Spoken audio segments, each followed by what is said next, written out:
This production comes to you in association with the Bluebell Warrington. Situated in an 18th century building in the town centre and just a 5-minute walk from the HJ Stadium, the Bluebell is the perfect destination for pre- and post-game food and drink. The 2024 Warrington Pub of the Year is now the official home of Super League Raw on Warrington World Match Days for both home and away supporters. Super League Raw are delighted to have agreed a members-only area, allowing our community to come together to discuss rugby league pre- and post-match. So set your course to the Bluebell Warrington on match days and beyond. You are sure to be greeted with a warm welcome and a cold beer. Super League Raw and the Bluebell, the perfect partnership in enhancing your match day experience.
Well, there you go. Welcome along to Super League Raw Weekly. Good to have your company, as always, on a Tuesday evening. The boys are in the house tonight, as it says there. Don't forget to like, comment, and subscribe. That's right. Get your shout-outs going. Well, we'll get your shout-outs going. You get in the chat. Let us know that you're here. Any questions you've got. And, of course, come along for the ride and the debate this evening with me tonight. Mr. Nixon, good evening, sir.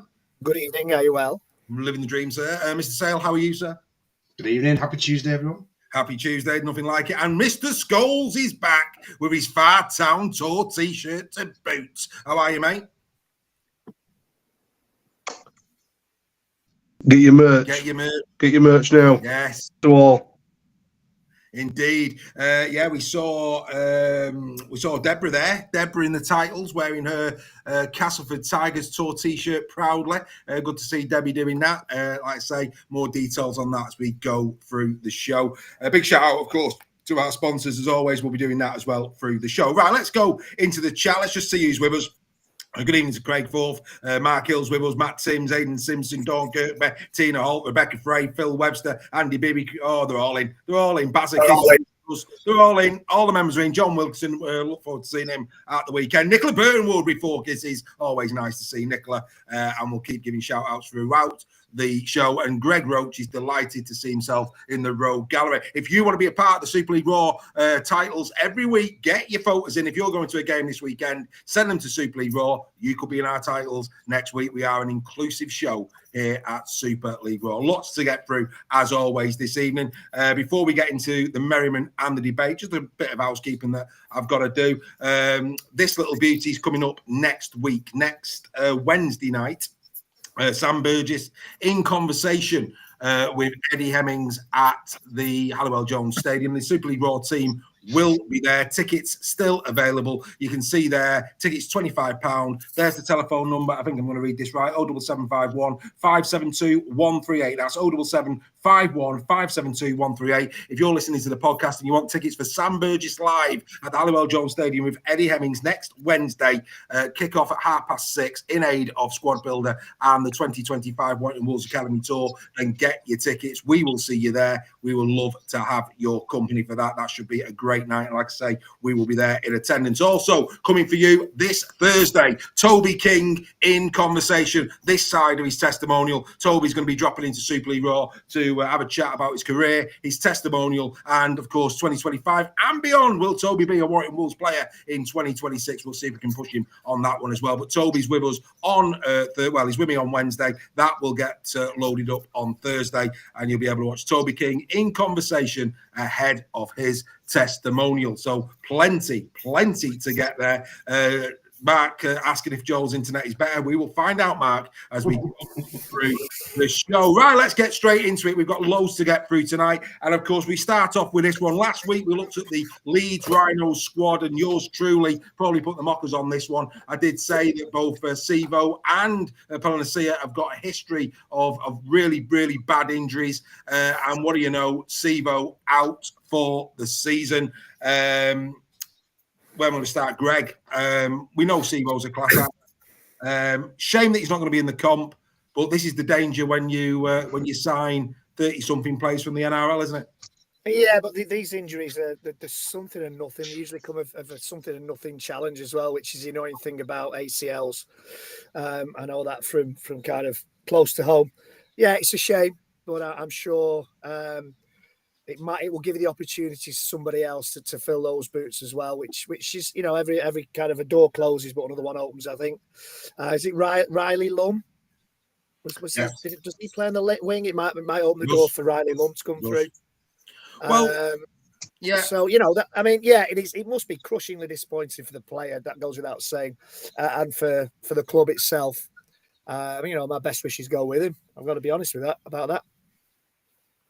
Well, the handsome man on the top in the jumper. Yeah, your stalker's back, Sarah. Sarah's back in the chats there from last week. Nice to see you. You'll be getting selfies and everything going on soon. But anyway, I'll come to you, Steph. It says there, Greg's already mentioned it, Riley Lum. Stick or twist here now for the Rhinos. Now, I was asked by, I think it was Carrie in the WhatsApp group, get a bit of clarity. The clarity that we've got is because Sivo hasn't played Super League or Challenge Cup, they can replace him. They'll have to pay him, but they can replace him. So Leeds now have a decision to make. Do they stick? Do they, give the likes of, did he not block the pathway of somebody like a Riley Lum? Or do they go out into the transfer market? And, Richie Marler has done what Richie Marler does. He's come out and said that they're very interested in Mark Sneed and Dion Cross. Do Leeds now look at Dion Cross, Steph?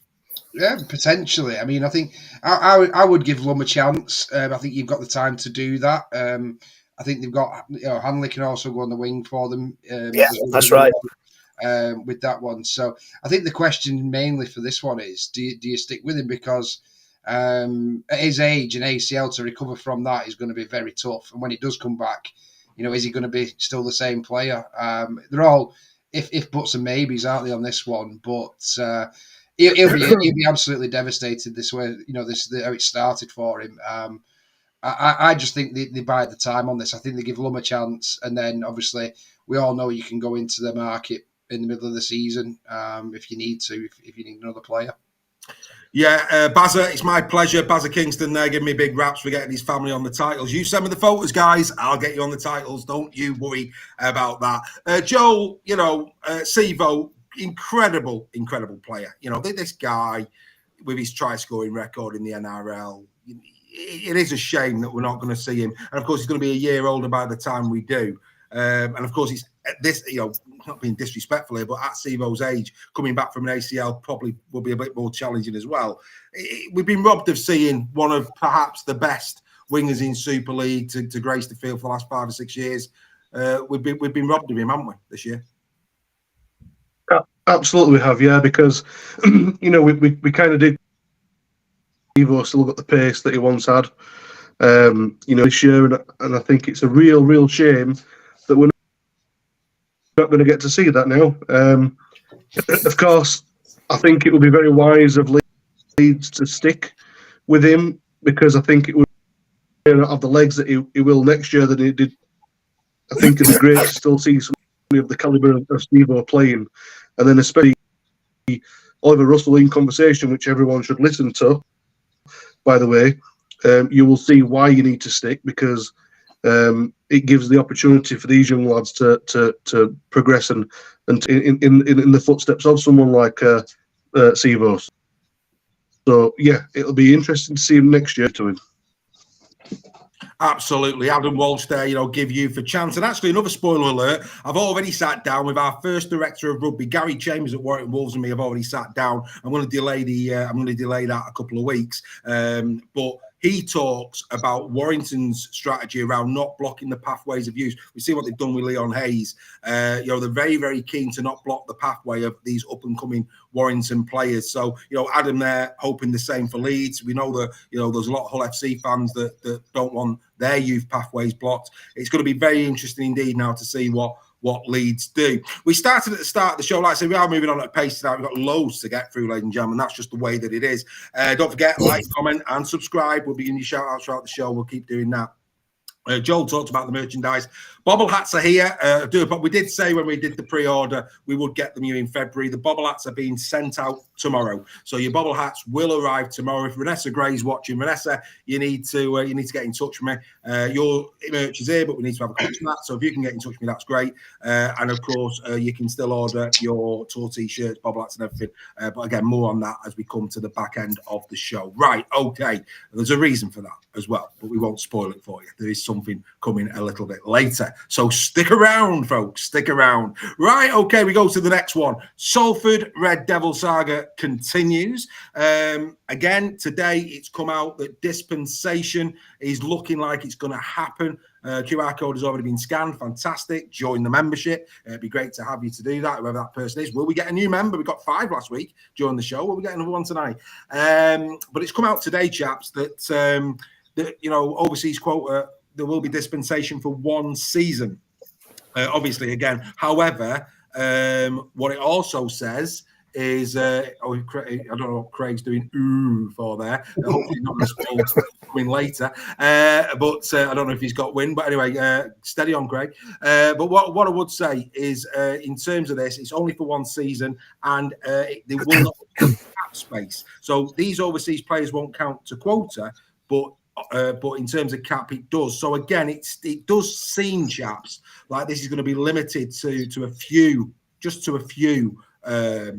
people being able to dip in for them. Greg, we need this to come to a finality as soon as possible, don't we? Yeah, we do. It's been dragging on far too long now. And is it right that Salford have signed Chan from Wigan on loan today? Rumoured, not official. Is it not official? Yes, it is. It just needs whatever the outcome is. We've got rumours of NRL buyouts. We've got rumours of other consortiums coming in. I think this needs to be drawn to a close now. Definitely. Salford needs to make a statement, and a resolution needs to be found. There's not a lot more to say on it, is it? It's just dragging on and on. Yeah, no, there's not. More QR codes being done. Fantastic. Do join the membership. And like I say, if you're listening to this on a podcast, all the details on the membership and how you can join is in the description. So go into the description and join. I think Matt Timms in the chat sums it up perfectly there. Bring on the days when we don't talk about Salford's troubles. Indeed. On the screen, on the screen, Matt. On the screen, giving you pride of place. And don't forget super chats on YouTube, folks. Steph will go mad at me if I don't mention that. If you definitely want your message read out tonight. Obviously, the membership, they get plenty of shout outs. But if you're not a member, but you do want us to hear your quote and you do want us to put it out there, do use super chats on YouTube. Steph, you must be getting sick of this now with the Salford piece. Anything to add, or are we just moving on? No, I think it's concerning for me how we've gone from a takeovers happening to then getting there's quota dispensations coming in. So if it was definitely happening, why we're going into this kind of thing? I think people are forgetting how long it takes to get a takeover deal to go through. It's not an instant, we're buying you and that's it, unless they come up with some money up front, to do it. But there's a lot of due diligence that needs to be done, especially when you're buying a club that's got nearly 5 million quid's worth of debt. So it needs to be brought to ahead, but also the RFL need to make them act if they need to act. It needs to happen quickly, so we can move on and they can get loan players in or whatever. So I've heard that the wages are due by Friday. Yeah. I think this is like a date in the sand. So I expect something to happen before Friday, if not Friday. And your mucker there, Bazza Kingston in the chat, Joel. He's saying that, he thinks that it might be to try and hope that season ticket helps them out. Season tickets aren't going to help them out either. This now that's not going to do anything. I think a lot of Salford fans now, we said last week, some are asking for the money back. I don't think anybody will be buying a season ticket at Salford until this is put to bed, Joel, do you? Yeah, it's very difficult, with the rumours that are going around. It doesn't help when you've got certain media presence, bits of rumours and hearsay here, there, and everywhere. It unsettles everyone. The best thing to do is, as we always promote here on Super League Raw, is listen to the official club statement. And otherwise, if we keep listening to you're going to have talks going back, and it goes back to the club, and then it goes back to the fans, and it's just a vicious cycle, and that needs to stop. Absolutely. Couldn't agree with you more. Right, we'll leave that one there. I'm sure it's going to keep coming back and back and back. Richard, big thanks for that question. Greg, do you just want to give a bit of an update on your dad to everybody, mate? Yeah, thanks for asking. Thanks for your best wishes last week as well. Really appreciate it. Still in hospital, not 100%, but he's slowly getting there. So fingers crossed. Thanks again, everyone. It's been brilliant. Thank you. Good evening, John. We hope you are well. Right, let's let's carry on. Right, I just wanted to touch on this. Liam Farrell extends 2 more years for the Wigan Warriors captain. I love Farrell. Love him. I think he's been a sensational pro. Dare I say, one of the best second rowers of his generation. A Wigan legend. I think there's no doubt about that. I think we can probably say that he will go down in legendary status. Very, very surprised, especially with the quality. I mean, he's obviously took a pay cut, but with the quality of player that's in that squad, the fact that you've got Junior on the left-hand side, Sam Waltz will want to be pushing this year for a first-team berth as well. 2 years for Farrell. I was surprised by that, I have to say, Greg. Was you? A little, because I think his season was interrupted a lot last time around with a few knocks, and he's usually been Mr. Consistent and hasn't been an injury prone player. That's been part of his success, that he didn't get injured. I think it's probably a bit like Ratchford at Warrington and a few other players dotted around the league, that he's there for experience and what he can bring to the younger players coming through. They might gradually. I mean, I'm not Matty Pete. I don't know, but he might play less and less this season, then next season gradually go into a coaching role, which would be absolutely fantastic for the club to have somebody of Farrell's experience and knowledge about the game to help bringing the youngsters through. So 2 years, he probably won't. Towards next season, he probably won't be on the pitch that much, I would have thought. But yeah, fair play to him. It could very well be because he didn't play as much as he usually does last season as well. He probably feels quite fresh and ready to go. Well, Who knows? Andy Bibby in the chat saying he'd give Farrell 4 years to come to Warrington. The only thing he'd be doing at Warrington for 4 years is cutting the grass, mate. I'm sorry, but completely and utterly disagree with that. The thing is, Andy, he's not a 35-year-old Aussie, so he'll never come to Warrington. Yeah, completely disagree with that. Albeit, Craig Forth slipped in and said he'd get 5 years at Hull. You're probably right, and he'd play for 5 years at Hull. But that's another story, Craig, isn't it? Steph, incredible pro. But I would expect he'll be being phased. I mean, like I say, he's got this season. I'm just amazed it's another 2. You'd expect the youngsters to be wanting to displace Liam now. And I think Liam himself would, for the good of Wigan, would hope that somebody could displace him. Yeah, I mean, for me, last season, I think he dipped in form a little bit of the Farrell that we all know and has been, like you say, what a player he's been. So it is a bit surprising. But then, on the other hand, I can see why Wigan have done it, because he's the captain, isn't he? Yeah. Yes, indeed. Yeah. So, I think he has still got another season or 2 in him. But I think especially with the time players can play now and things like that. I think we may see his involvement, maybe coming off the bench a bit more and things like that. But I don't think anyone can deny that he deserves 2 more years at Wigan if he feels he can go 2 more years. Fair enough. Joel, anything to add? Joel, anything to add? Hello, Joel. Yeah, other than him drawing his pension after he finishes them 2 years, I think. I'm going to have to get the elevator again. Joel, I don't know what's going on with you, mate, but we can't hear you again. I think the Wi-Fi's gone down again in York. He's gone down in Huddersfield again. I'll get the elevator music just in case. Yeah, Dave. He is back. Oh, He's back.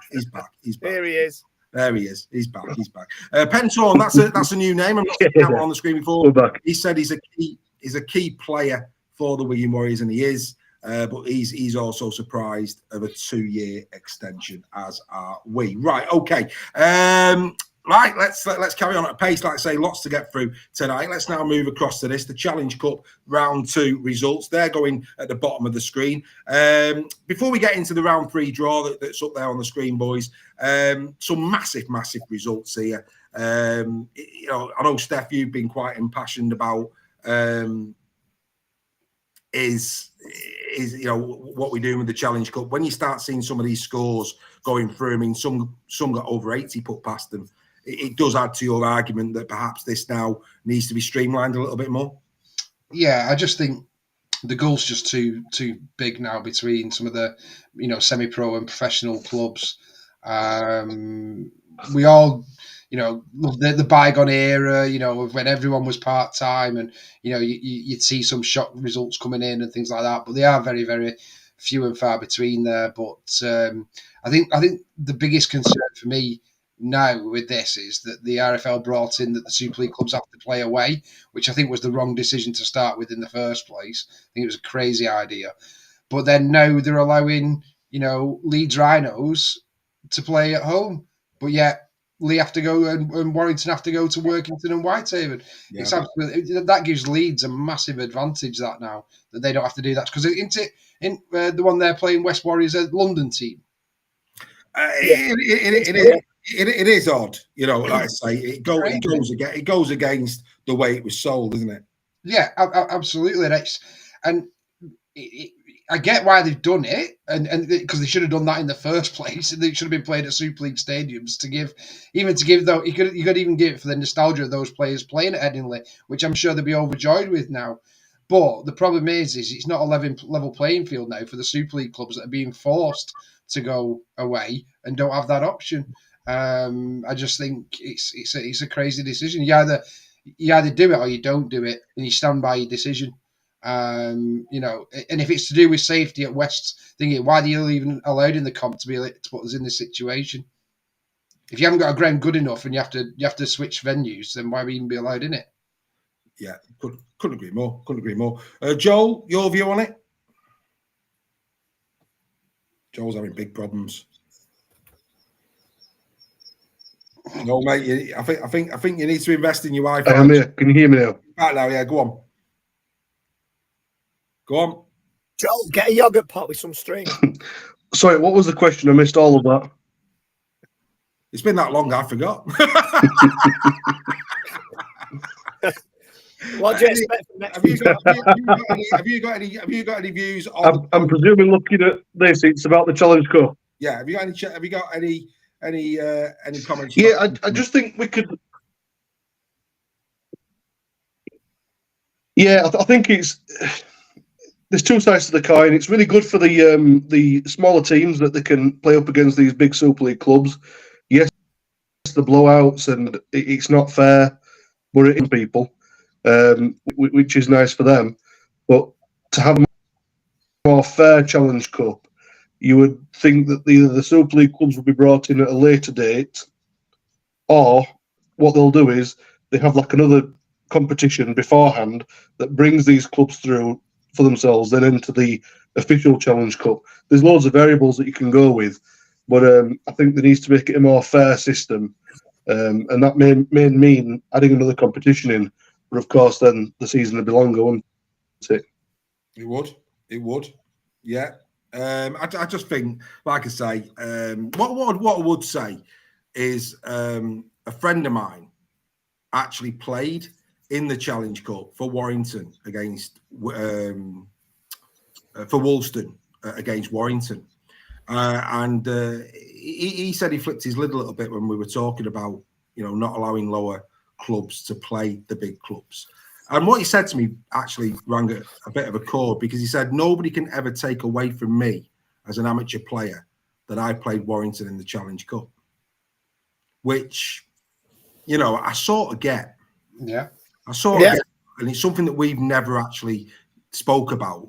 But actually, if you're an amateur player, and especially if in that scenario, Woolston, Warrington. So, for example, if Wigan St Pax got drawn against Wigan, Tatterweed got drawn against Saints, and the list goes on and on and on. Well, Crossfields could have quite easily been drawn against Warrington. Exactly.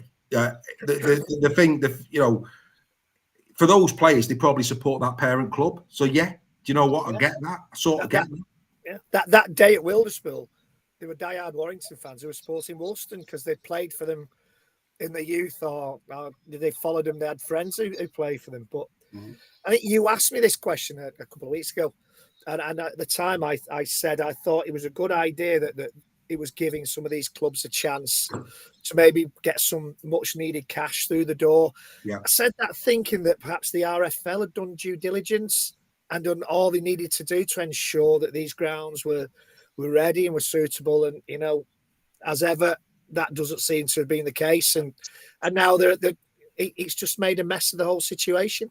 But I kind of agree with Joel. I think there should be a kind of a qualifying competition for the Challenge Cup with non-league and lower league clubs. The problem is, Reggie, that I've got is that the sports, in terms of revenue, is dying. Yeah, we need investment to come in for our elite competitions. And I'm sorry, crowds of 700 at Halifax for the last game. Look at the London game that was on the BBC button, played in an amateur pitch, with people with the dogs at the side. It just looks awful from a thing. And I totally get the nostalgia. I totally get it. My granddad played in a Challenge Cup final. I know what that means to my family that my granddad did that, the thingy of it. But it cannot, the nostalgia of it and playing against Warrington or whatever, I'm sure that means the world to them. But it'll mean a lot less if these clubs are going bust like Salford, because we haven't got the investment coming in of an elite competition. And you've got to look at it at how it looks like, because we like it or lump it. It's like football. All the money comes from investment. It doesn't come from people watching it. It comes from the big companies that are sponsoring. And that's where, if we're going to grow the game, it needs to come from, in my opinion. Yeah, I can't argue with that. Look, we'll probably come back to this again, but we've got loads to get through. So, look, we've now got a third round of the Challenge Cup. Let's quickly go through these fixtures before we move on at a pace. If you haven't seen the round 3 draw, all you need to know, then here it jolly well comes for you, ladies and gentlemen. Right, we're going to kick off with the Top West Warriors taking on the Leeds Rhinos. Obviously, all Super League clubs away from home. Halifax Panthers take on the Catalan Dragons. West Hull go up against St Helens, and Lee Leopards go up against Workington Town. Then we go Ghoul Vikings. Let's have a quick chat about Ghoul Vikings. Ladies and gentlemen, I mean, wow. I mean, it wasn't... Me and Steph had a right laugh over this. It wasn't a great game, let's be clear. But it was magic of the cup. It had a bit of drama. Nobody would have expected Ghoul Vikings to come through that and win. They've now got a game against Wakefield Trinity. This is probably as magical, perhaps, in terms of the magic of the cup. This perhaps is the most magical thing that's going to happen this season, isn't it, Steph? I'd like to think it's not. If I'm being honest. No, I'm sure it'll be a great game. I'm sure everyone's looking forward to it, and there'll be 8,000 on. Fantastic. Well, hold the presses. This Justin Kennedy Coates is a 6-again member here at Super League Raw. Welcome, Kennedy. It's fantastic. Kennedy Melton or Kennedy Coates. He's one of the two, but it's absolutely wonderful to have him as part of the community. And I'm sure if you look at the chat now, many of our existing members will be welcoming you. You'll be coming on the WhatsApp. You'll be getting your invites to the Final Whistle podcast. Great to have you with us. Reggie, your thoughts on Ghoul, just very quickly? Well, yeah. Was it their first competitive game? Good, wasn't it? It's just brilliant, absolutely brilliant. One of the tries in the corner. Like you say, I mean, I've only seen snippets of it, but it didn't look to be the greatest game that there's ever been. But you know, the drama, the kind of the way they went about the job. I would. I think they did a real fantastic job there. You know, why don't they play the game at London Broncos Stadium, the Cup game? Down in London, the Leeds Rhinos game, play at London Broncos Stadium. They won't need it for a few weeks. Well, they won't be able to afford it, Reggie. That's true. They can't afford it. You're right. But Joel, did you manage to watch this one?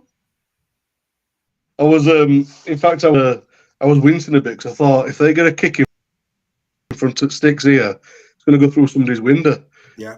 Because the houses looked a little bit close to the stadium for my liking. Yeah. But yeah, it was really good to see them having a run out, and hopefully this is a great kick on for them for their way through the. Lovely try in the corner as well from Gould in that game. I can't remember who it was. It was either, I think it might have been Harmon, but it was a cracking try in the corner. Really, really good, fantastic. Congratulations to Gould. And whoever the gardener is, you don't half paint a very nice white fence. Anyway, we move on. York Acorn are going up against Hull FC, and then the biggie. That's mouth-watering right there. Possibly one of the ties of the round. They're Bradford Bulls going up against the Castleford Tigers. Nostalgia back in the big time. I'm going to enjoy watching that one. Bradford, Castleford, Reggie. That is a game, isn't it? It is. Yeah, an old-fashioned game. And I hope no disrespect to Cass, but I hope Bradford do really well in this one. The competition, as I've said for a while, needs teams like Widnes and Bradford to be doing really well. So, yeah, looking forward to this at Hudsall Stadium. The wind will be whipping around there. It's not a pleasant place as a spectator. Wear your thermals, folks. Wear your thermals. It's not a great stadium in the middle of June, never mind February for the weather. Yeah, a real good old-fashioned rugby league tie, this one.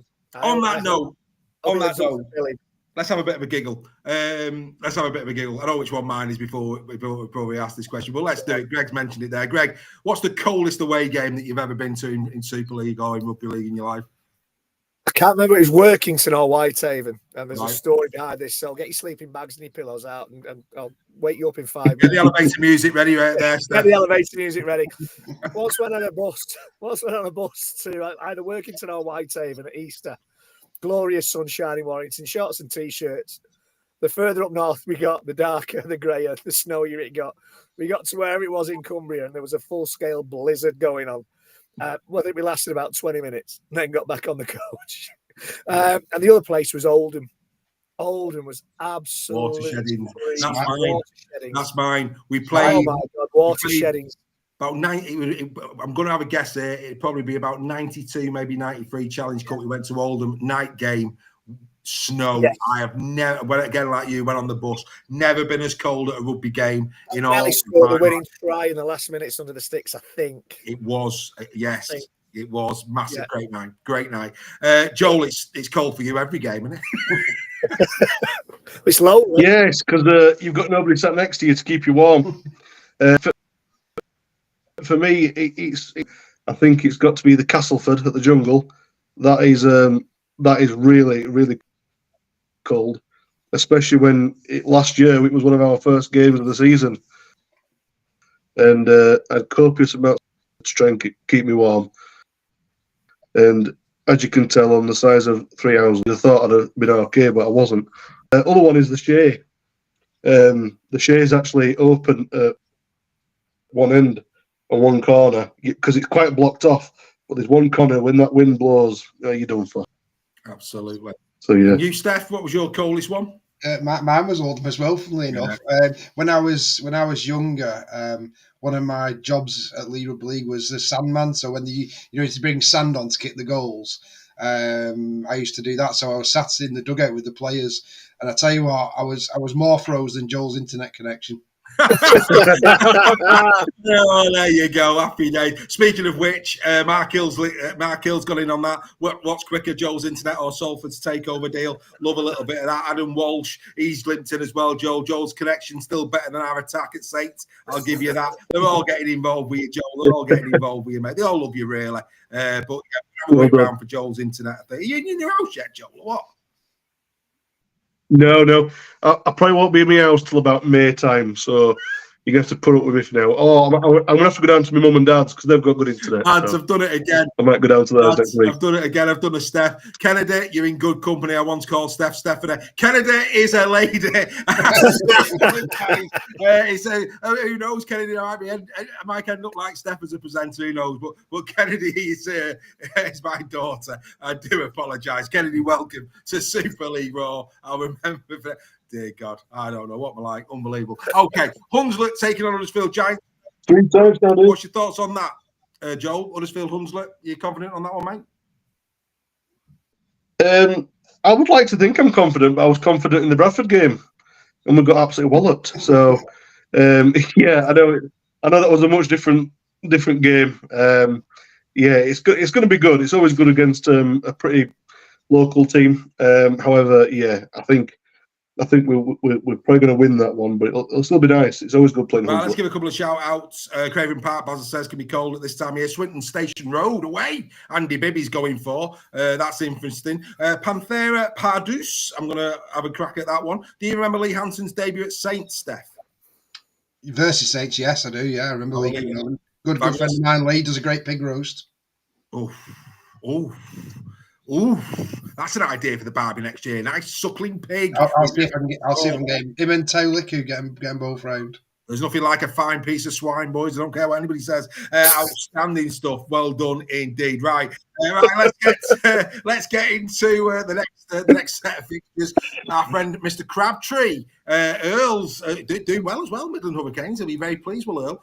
Salford Red Devils for them. That's going to be an interesting tie. Warrington go up to Whitehaven. Keighley or York. That's to be decided this weekend. That's KR. So that's a nice, potentially a nice localish type of game there for them. Sheffield drawn against Wigan.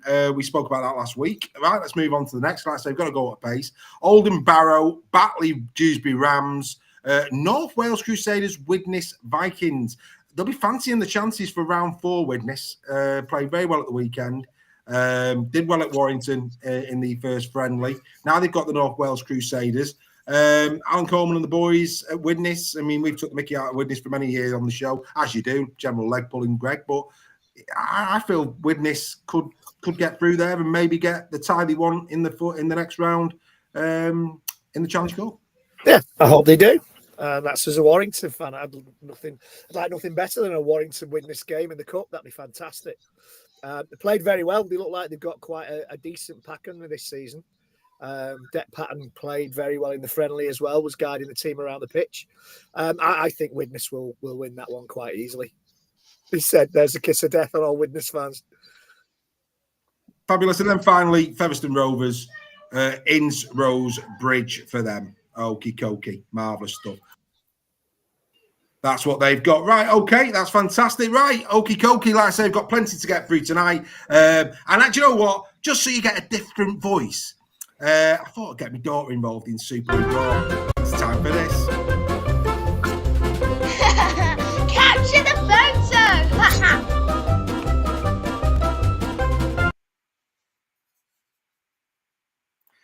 There you go. It's time for Caption the Photo. That was my lovely little daughter on that one, getting involved in Super League Raw. She wants to get involved, so there you go. She's now a part of that. And this, of course, was the caption. For those listening on the podcast tonight, to just let you know, Sam Stone is reading something on a clipboard. That's what it is. It's all over our social media. Somebody else has scanned the QR code. Hopefully, we're going to get another member. But anyway, here we go. So yeah, on our Facebook pages, on our social media channels, we put a caption up every week. You give it your best shot in terms of giving us something to laugh about on a Tuesday night, and the best ones get read out. Thank you everybody for getting involved. Of course, we've got the predictions coming in a couple of weeks. There's loads of stuff that you can get involved with on our social media, but let's get into the tail of the tape from this one. Right, okay, we're going to kick off with Paul Andrew. He come up with, I'm telling you, it's the brochure. Here, look, Salford Red Devils are arising. Nothing like a bit of confidence coming out of Salford Red Devils. Good lad, Paul. Someone's just scanned the code again, mate. Somebody else has scanned the code, which is marvellous.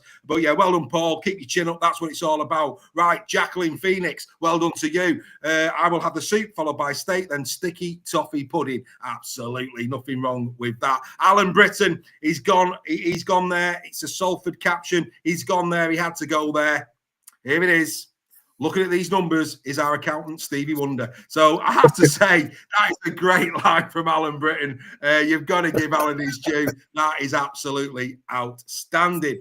Thomas Messer, he was actually in our top. He weren't in the top, I think he might have been top 3 last week. He's not in the top 3 this week. But this is another sensational effort from Thomas Messer. I have to say, did make me chuckle. He said, so that's the reason I'm the only one here, which I think is absolute comedy gold. Well done to Thomas. That's what we're talking about. Wonderful stuff. Right, we get into the top 3. And, well, the number 3 is a member. It's Nige Bennett. And Nige come up with this one. How am I supposed to put the rowing machine together when instructions are in Chinese? I absolutely love that. That's a good shout. Nothing wrong with that whatsoever. This one will appeal to Greg Peter Barley, another Super League Raw member. Do like this one. This is number 2. Karaoke looks good tonight. 1, Bills, Bills, Bills. Destiny's Child. 2, Price Tag, Jessie J.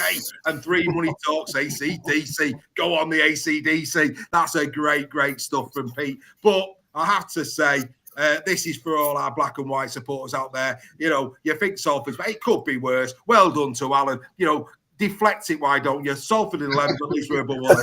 I absolutely love that. Beautiful stuff from Alan. Very well done. We will have another caption next week. Make sure you keep it Super League Raw on Facebook. Wait for the caption and make sure that you get involved in that. Absolutely marvellous. I don't know where Joel's gone, but he's gone somewhere. We have had 4 people tonight do the QR code. We've got our first member. Kennedy is with us. Fantastic, fine lady she is too.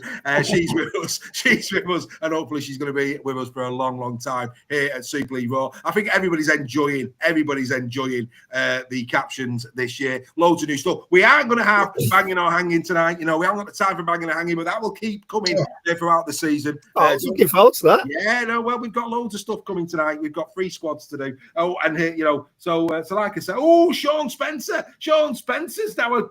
Sean's in. He's become a member. Good lad, Sean. That's what we like to see. So Sean is a new member of Super League Raw. Welcome, Sean. Right, we're now going to start looking at the squads, ladies and gentlemen. And isn't it wonderful to have Wakefield Trinity back? Right, Mark Hill, he's come on the chat. Joel is back. I'll bring him back on screen. Mark, scan the code, be a member. It's a right laugh, talking Rugby League 24/7. Friendly place to be.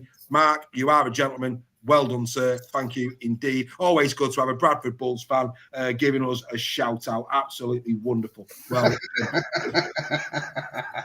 he'll have you for that, Dave. He'll have you for that. Mark is actually Bullmania.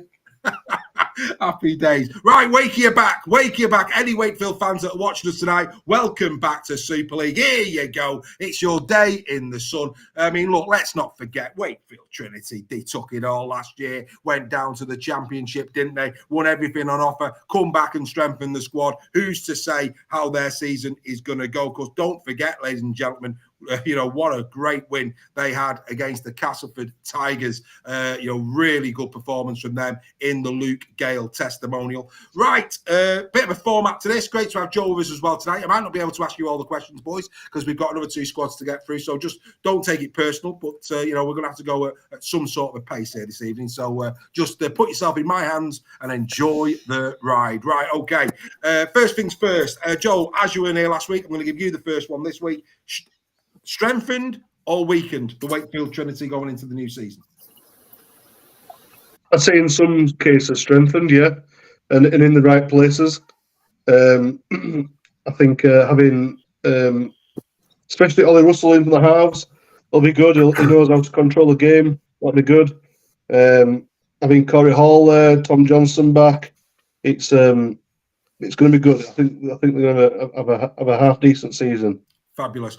Shout out to Sean. He's a 6 again member. Mark Hayes has also joined. Not sure what his membership is yet. I will keep you posted on that as and when that news comes in. But another 2, Mark and Sean. I don't know if it's Yeah. I think I'm safe with Mark and Sean. But there you go. Happy days. Good to have their company. Good to have them with us. Thank you very much indeed for becoming members here at Super League Raw. Right, Greg.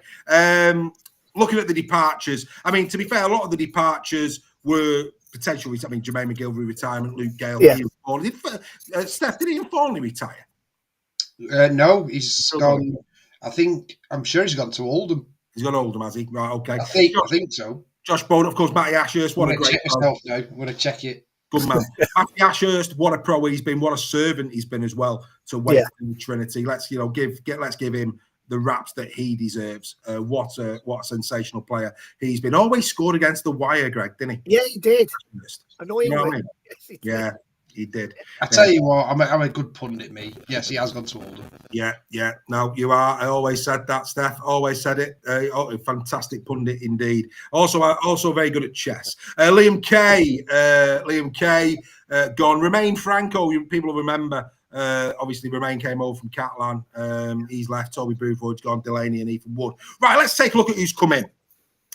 Joel, you said you think they've strengthened. I'm gonna ask you each a question on each here now. So I'm gonna start with I'll start with Greg because you're at the top of the screen. Cam Scott, probably one of the biggest surprises of last season was when Hull FC allowed Cam Scott to go, and what a try he scored as well against Castleford this week. An absolute sensational try in the corner.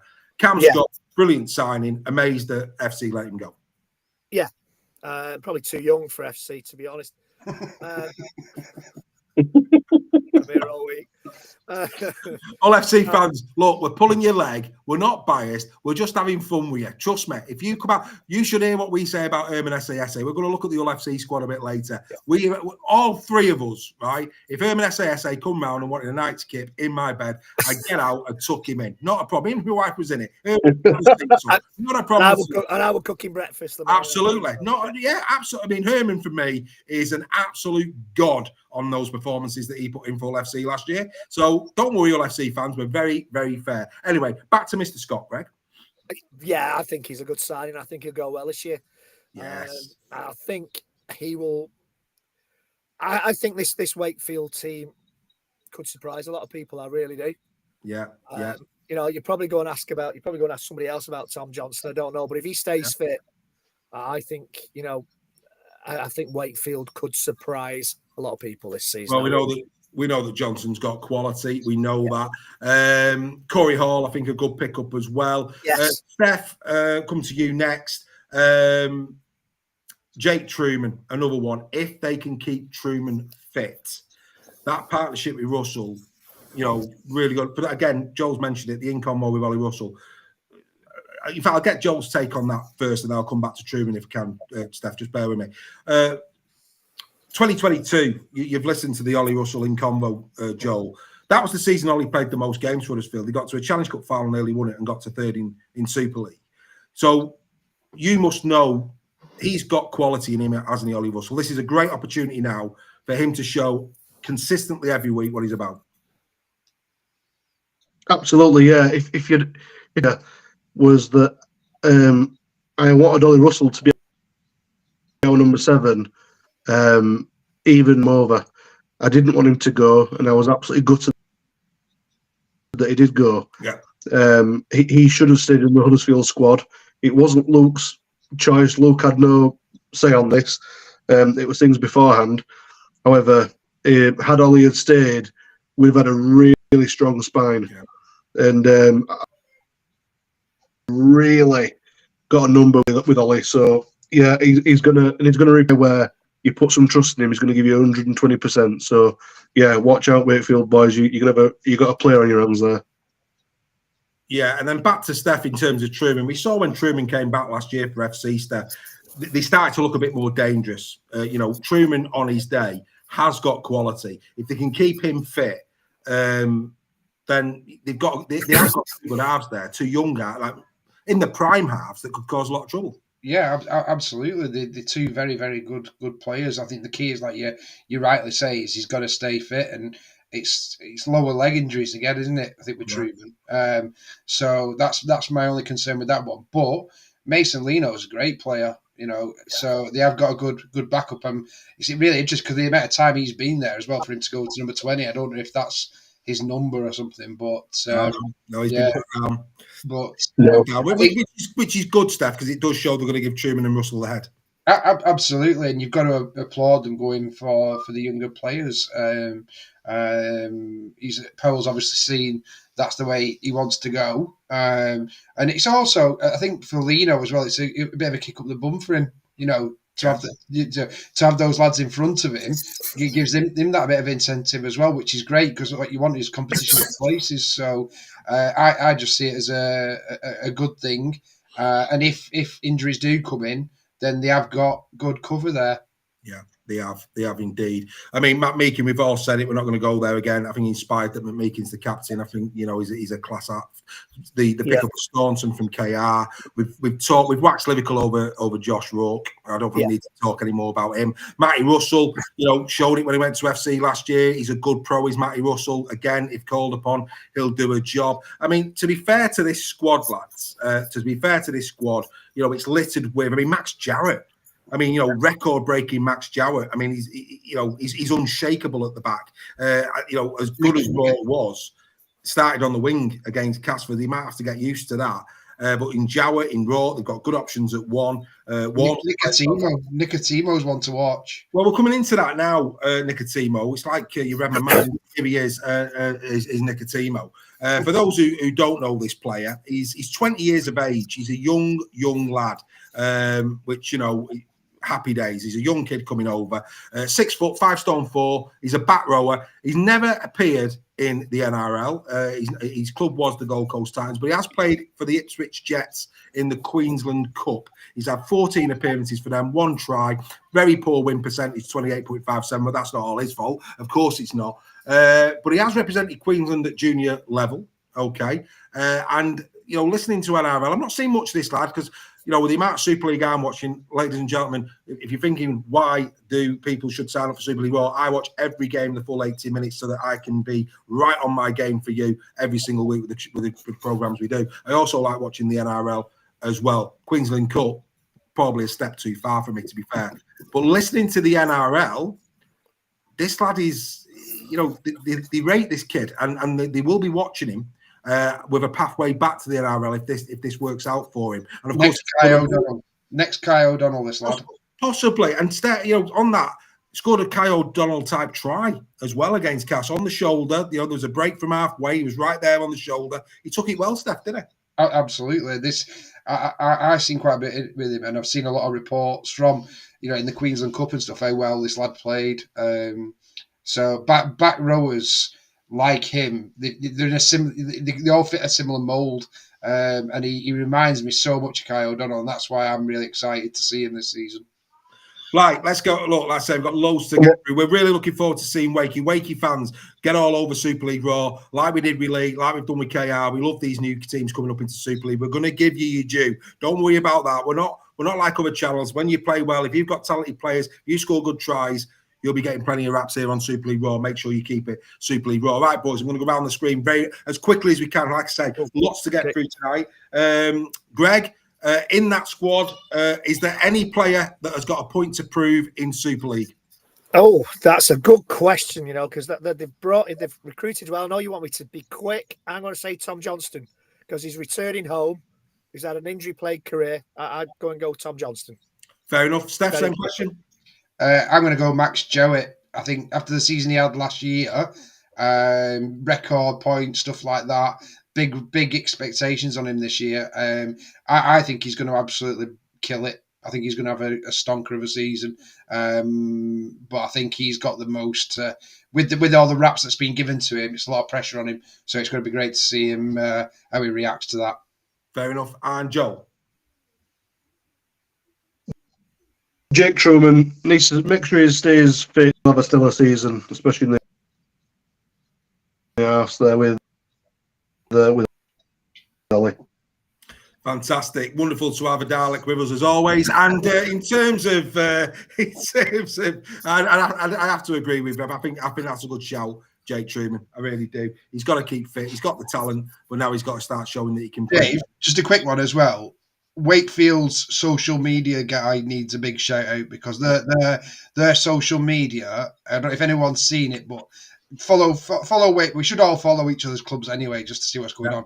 But look at what the guys are doing there at Wakefield. I think for a club that's just come up, it'd be very easy to direct all your resources into your playing staff and whatever. They're making a real big effort on their social media, and some of the stuff they're producing is absolutely outstanding and putting some established Super League clubs to shame. Spoken like a true gentleman, Mr. Sale. And we've come to that part of the show where Dave goes. Does it? Ladies and gentlemen, this little frosty fruit has got your name on it. Welcome to Super League Raw. Enjoy the night with us. This next sip is all about you, as the great McFly once said. I think it was McFly. The great McFly. The great McFly. Hey, Marty McFly, what a legend. Sir Michael J. Fox, ladies and gentlemen, what a legend. Right, excited to see. Greg, are you excited to see in this team this year? I'm excited to see how Truman and Russell go, two players, how they go in the middle there. I'm excited to see that partnership. I think that's got the potential to be a really, really explosive partnership if they both stay fit. As explosive as banging or hanging, sir? That's what, sorry? As explosive as banging or hanging? Who knows? Who knows? Who knows? That's Steph, same question, mate. Who are you excited to see in this one? I'm going to go for an unusual one. I'm going to say Lachlan Walmsley. Really, really good player at Halifax. Really good winger there. Scored a great try, I think, as well in the friendly the other week. He's got real potential. And it's good to see him get a shot at Super League. I'm really pleased for him. So let's see how he goes. Fair enough. And Joel, how many? What whiskey are you on tonight? Baz is asking. Have you got the Scotch on?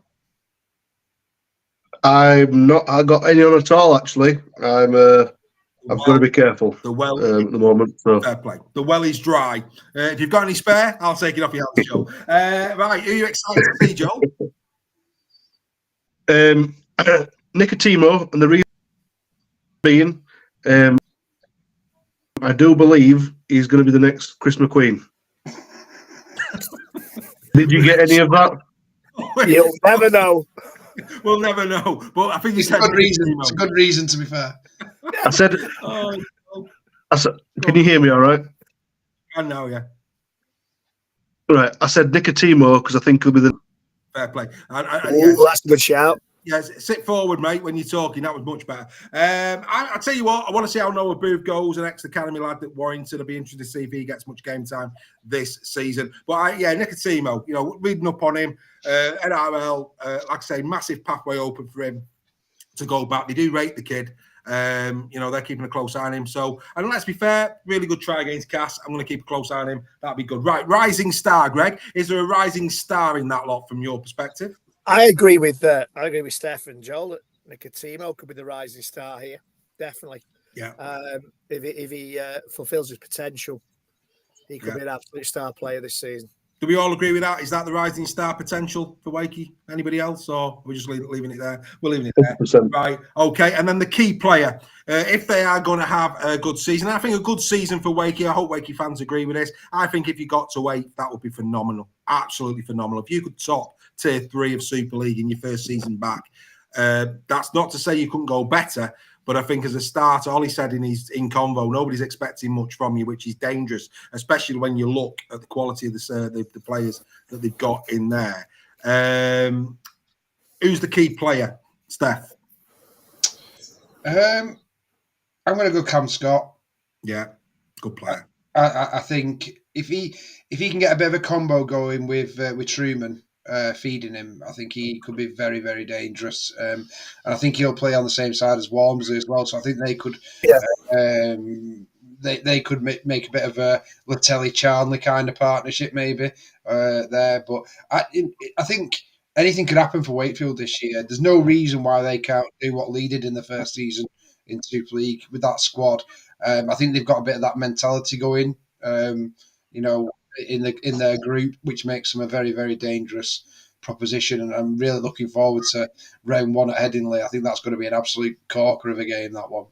Well, Ashley Burton, thanks for that, Ashley. Welcome to Super League Raw. He's saying Rowan Stevenson in the academy's one to watch. We'll keep an eye. We'll remember that name. We'll keep an eye on that. Keep telling us how he's doing every week. We'll probably come across him in the academy games this year. Craig Forth has gone. Josh Forth will be one to watch this year.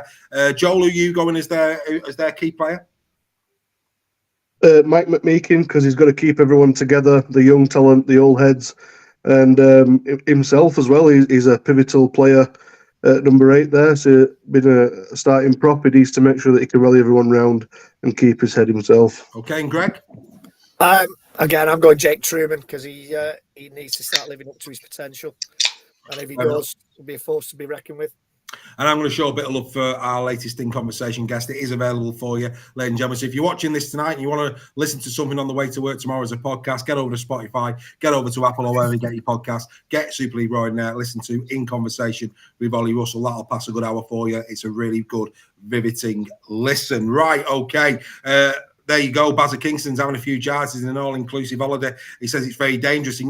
Also considering that tomorrow in the morning, Bazza will be joining me for the latest edition of Under the Floodlights. Right, before we go to our next segment of the show, why should you become a member of Super League Raw? Why should you be doing that QR code? I'm going to tell you why. Because we do things bigger and better, and don't worry about it. This year is going to be our greatest year ever. Under the Floodlights, all of our members get their own show where we actually allow them to tell their rugby league stories so that other members can listen to that, and it bonds us even more as a community. That's a wonderful, wonderful segment. Also coming from members this year, the Wednesday night social, that's tomorrow. So our members tomorrow night will be on screen, sociably, online, having a drink, talking rugby league together. Great new feature. We've also got Monday News. Monday News is going to be basically where we unpack all the action from the weekend. That's what we're going to be doing. So we're going to be looking at the tries, looking at everything and unpacking that. Another hour of entertainment on a Monday night for you. On a Thursday, we're going to be doing another news segment solely for members, and that's where we're going to build up to the weekend's action and go in depth on the game of the week. You only get that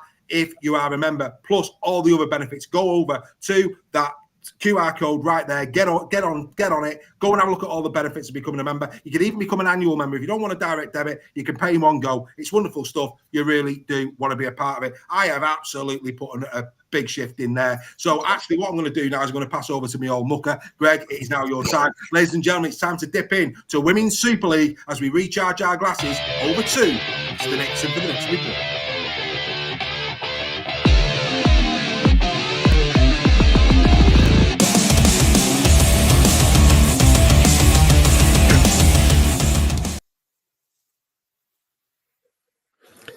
Okay, quite a lot to go through tonight, so I'll try and be as quick as I possibly can. Wigan Warriors have signed Remy Wilton, hooker from York Valkyrie. She's played Rugby League and Union in Australia and has played for Canberra Raiders over there. Represented Australia at Rugby Union, Australia A in Rugby Union as well, so loads of experience there. Also signed Emily Vivers from Queensland's major Women's Rugby League competition, the BMD Premiership. She played for Brisbane Tigers and North Devils. She's also a PNG international, so you know they're looking to build a decent squad there, Wigan. And fair play to some of the Wigan girls and the Wigan coaches who came down and did a session with some of the under-14s and under-12s at Culcheth last week. It was a great night for the girls who really enjoyed it, so that was fantastic. Huddersfield Giants, nod to Joel here, have signed Irish international Fran Copley from Featherstone Rovers and Eva Ivumi from York. I think that's how you say it. They're both outside backs, so Copley scored 2 tries in 14 appearances for Rovers last season, but she's a solid player, decent player. So Huddersfield have signed a couple of good players there. Featherstone have lost another player in Tally Breyer. She's gone to Leeds Rhinos. She's probably looking at her being a replacement in the hearts of Caitlin Casey.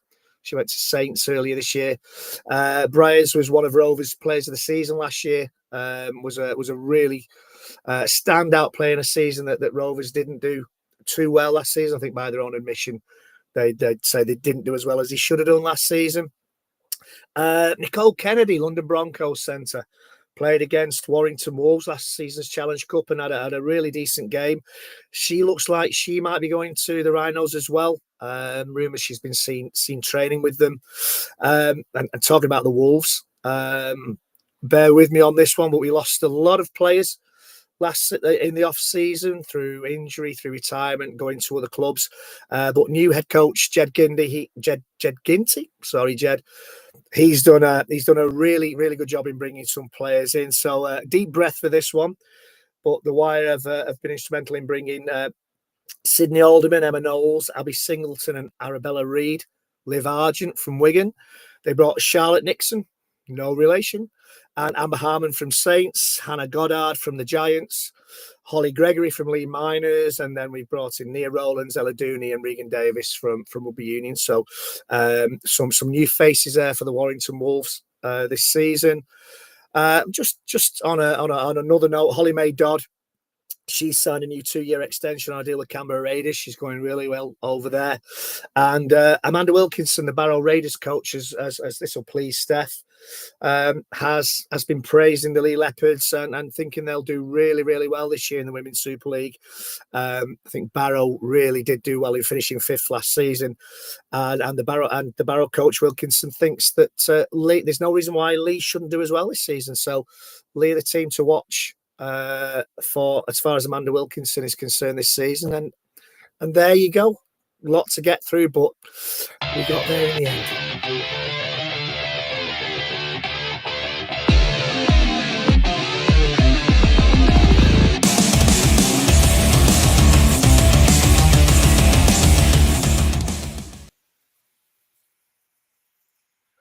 Brilliant as always, sir. Brilliant as always. Drink after that, mate. Blimey. Yes, well done. Yes, very well done. That was a great effort on your part, sir.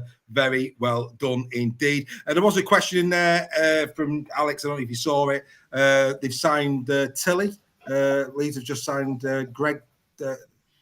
Is someone good who Leeds have just signed Greg by the name of Tilly? Are you aware of Tally Breyer? Tally Breyer, yeah. Tally Breyer, yeah.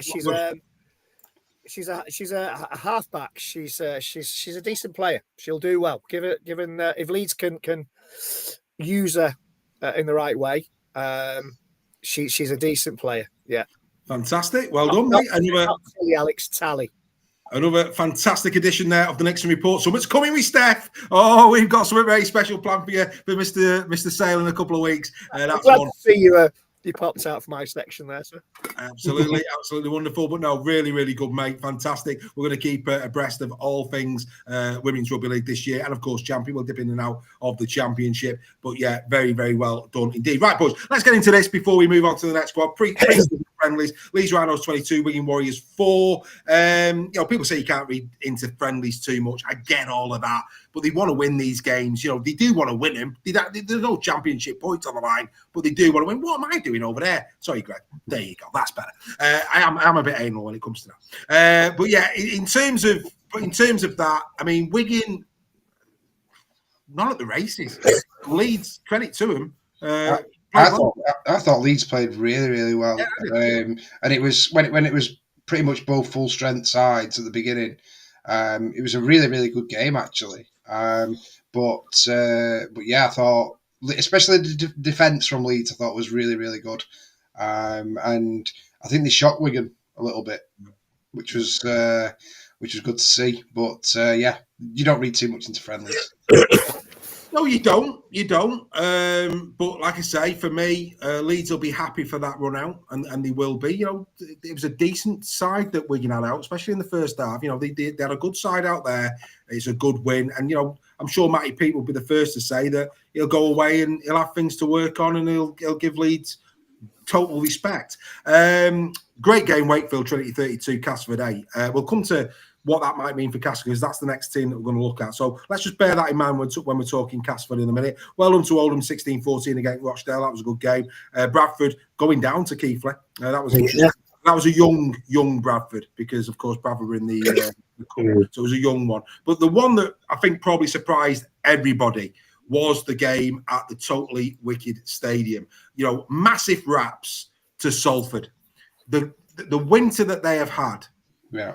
To go to Saints, they could have put their cue in the rack quite easily, but they didn't. They've used it as motivation. And I think it shows the club, Paul Rowley, the utmost respect that they did what they did. And did St Helens take this as well, these lads aren't going to be up for it? I mean, or do we just say, do you know what? Bottom line is Salford, quite simply, superb on the day. What's your thoughts, Greg? Yeah, I think Salford was superb on the day. There were 3 tries up at half time, were they not? I seem to remember. Yeah, good tries and all. Yeah, Brian scored a very good try. Second was beautiful. I think they caught Saints cold. They played well. They caught them cold. You could be cynical and say maybe some were playing for contracts elsewhere. You could be very cynical in saying that, but fair play to Salford. Surprised. I think everybody was surprised at that result. Yeah. Especially the Saints fans. But yeah, fair play. They outplayed them and fair square. That there's no other way to describe it. Salford outplayed the Saints. Dion Cross, we've already mentioned him. Richie Mowler's come out and said that all FC are interested in him and Sneed. We've spoke about Leeds. There's no doubt about it. Dion Cross, if people are going to leave Salford, he's a very, very accomplished winger. He had a good game, scored his try really well as he always does on the left edge. Has to be said on that. Your mate, Mr. Briley, Steph, 2 good tries. That second one was nice, wasn't it? Oh, brilliant! Yeah, and I think you're absolutely right. It's fair play to Salford for going out and putting that performance in what they did.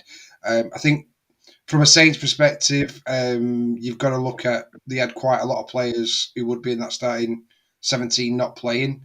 I think players like Wormsley, Parsi, Percival, players like that. The key players, aren't they, for the Saints? Yeah. I mean, I wasn't surprised by it. We're talking about a team that finished 4th in the league last season. That's the squad they've got. So their 1-17 is a match for anybody in Super League. The thing for Salford is can they keep it? Plus, Steph, they're a wounded animal. Absolutely, it's the world is against us, which is Paul Rowley's. That's his MO. That's it. He loves that. Last season they were talking anything above 11th is a victory for us. That's what he feeds off, Paul. The world is against us is where he gets the best out of his players. So it was no surprise to me that they went and put that performance in against Saints. Joel, I'm going to come to you. I don't know about Tristan Sailor. Briley was sailing, wasn't he? Home again, across the turf. Anyway, great try from Mr. Briley. I like a tune. But Joel, your mate there, Baz, is saying Red V was the place to be at full time. Look, the Red V boys, rightly so, listing the 8 players that would be in the starting 17 that weren't there. Nothing to worry about if you're a St Helens fan with regards to that. But, I'm sorry, Saints fans, these are your own people. Your social media again lit up, it's the nonsense on, a friendly game. Yes, they got beat comfortably 40-12. There was 8 first teamers in the stands, and it's like Breers doesn't know what he's doing, Welland's out, and it was just like, wow. Red V were very good, to be fair. They were balanced. I said that, yeah. Red V were balanced. It was the social media. Joel, as a man who knows what pain feels like, were you surprised? No. When we've talked about Salford being down in the league, that's all been down to the fact that if they don't have the players there, not for 1 second do we now think anymore that Salford are a bottom 4 club. If they're going to keep the players that they've got, they are going to be pushing up there within the playoffs again. And one thing it does give us opportunities to do is talk something really positive about Salford at the moment, and that's one thing. They've got within the club is amazing, because you who can keep the players going and keep them all together and playing as a top quality side, able to keep some of the players go well, and that's testament to them. Yeah, my mate, Mr. Alex Sharp. This is why he joined Super League Raw, because we're into the detail. Come on, Alex, get yourself together, lad. Yes, they played 2 games this weekend, my friend. 2 games this weekend. One was the kids, the other was against Doncaster. Get into the detail, Mr. Sharp. You're watching Super League Raw. That'll hurt Alex. That'll hurt him. Unbelievable. Yeah, I expect better from Alex. If he's going to wind people up on WhatsApp, at least he could be well versed in the game of rugby league. That's a shocking effort from Mr. Sharp this evening. I don't care what anybody says. Anyway, only joking, Alex. But you're going to give it out, son. He needs to stick to saying them Sundays. He does. He does. Anyway, he knows I love him, really. Right, Castleford Tigers 2025. Right, we're moving on to the Castleford Tigers for you guys on the WhatsApp. On the podcast. We're now moving on to Castleford Tigers 2025. God, where's my life going? Right, let's take a look at this as a team. I asked Joel the last time, so Greg will come to you this time. Strengthen or weaken the Castleford Tigers, mate? I think slightly weaker. I really do. They've lost some experience. Well, he lost Paul McShane last season, but I think slightly weaker this season. No Jacob Miller. I think they might struggle this season, Castleford. I really do. It's a changing of the guard, Mr. Sale. Of course, no Paul McShane. He's gone on to pass new. Danny Richardson leaving, of course, going over to KR gives them more strength in depth. I'm sort of in a agreement with Greg. There's a lot of unknown here, isn't there, in this Castleford squad? Well, we say that there's 5 new players, isn't there? And there's quite a lot of black there, so it's not that unknown. Who they bought? I was referring to who they bought. Oh, he bought. Yeah, sorry. In terms of the incomings, yeah, absolutely. I mean, Dijon Arce is probably the one that sticks out there. I know we're going to come to the. Let's go there. No, it's like we've rehearsed it. It doesn't tell me anything. It's all about the prep. But I'll tee you up. You mentioned him, so let me tee you up on this because of course we went into detail last week with regards to Leeds and we went in depth. Look, I see. I think that's how he pronounces it. He can play. He's played a bit of centre as well in his time. He has played predominantly as a halfback in his time. Played 42 times in the NRL. Predominantly, he's played Queensland Cup. 6 tries, win ratio of 26.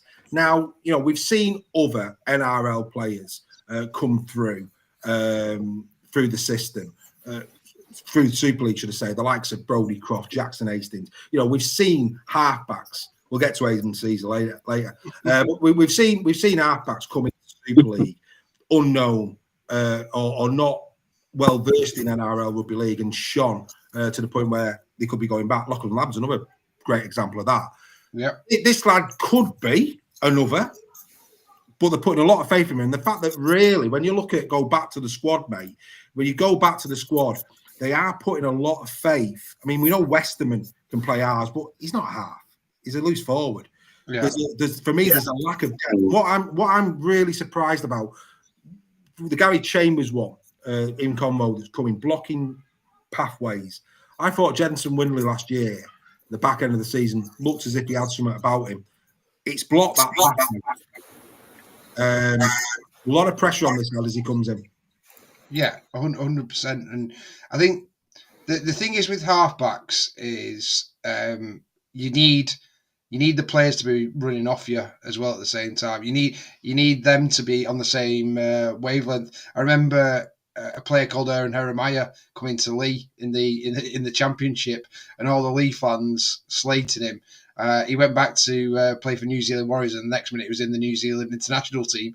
So it's one of those where it's all about the players you've got playing outside you and whether they can get on the same wavelength. But Danny Maguire is the big one for me with him. As a one of the best halfbacks to ever play in our competition.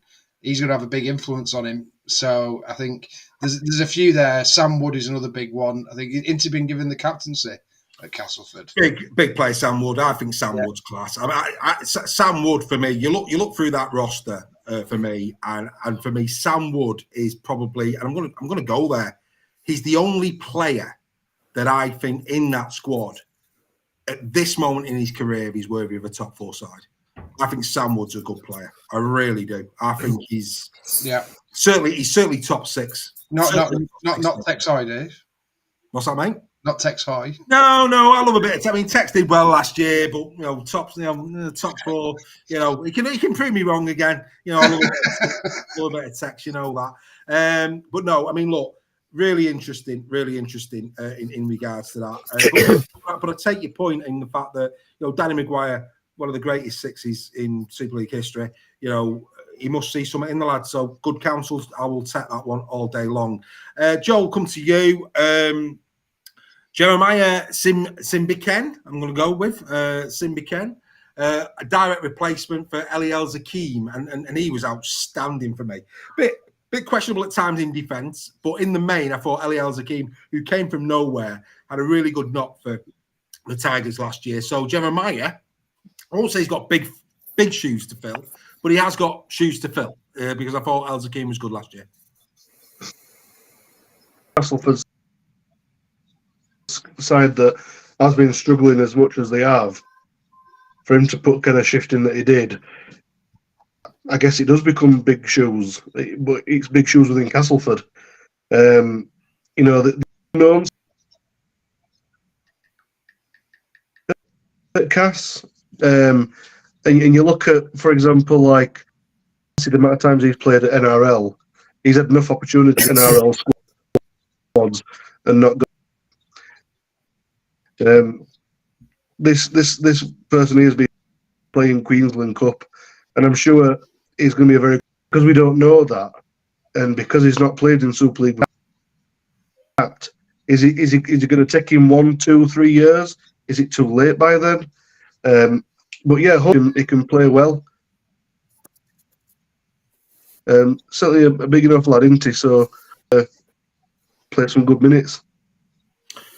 Well, that's the ultimate question, isn't it? Jacob Miller, no big loss, says Nige Bennett there in the chat. Good evening, Nige.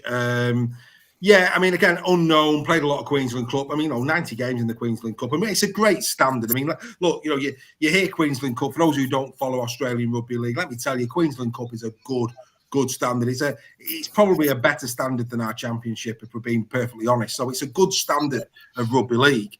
The question is, can the likes of Jeremiah step up for that? It's going to be interesting to see how he goes this year, without question.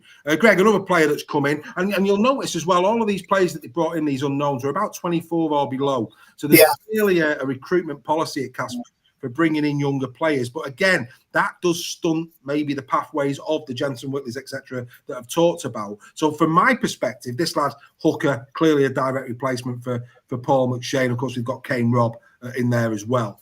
But for me, I'm going to be interested to see what these players are like, because the fact that they brought these lads in at this age, there's a lot of good talent knocking about, English talent, 24, early 20s.